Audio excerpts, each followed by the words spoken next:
ఓం నమ శివాయ. ఈరోజు బుధవారం మరియు బహుళ అష్టమి. ఈ అష్టమి మరియు బుధవారంతో కలిసి వచ్చింది కాబట్టి బుధాష్టమి అని కూడా చెప్పుకుంటాం. ఈ రోజున కాలభైరవునికి అత్యంత ముఖ్యమైనటువంటి రోజు.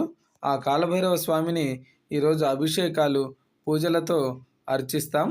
అలాగే కాలభైరవాష్టకాన్ని పఠించడం కూడా మనకు అత్యంత శుభదాయకం.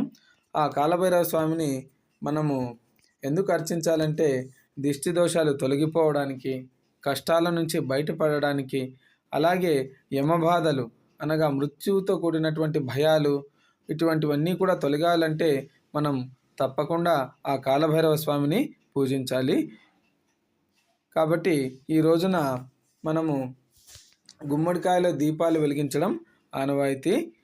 అలాగే ఆ కాలభైరవ అష్టకాన్ని పఠించడం అత్యంత లాభదాయకం. ఇటువంటి మరెన్నో విషయాలు తెలుసుకోవడానికి ప్రతిరోజు కూడా చూస్తూ ఉండండి.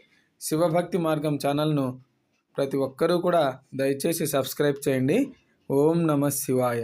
ఓం నమ శివాయ. ఓం నమ శివాయ.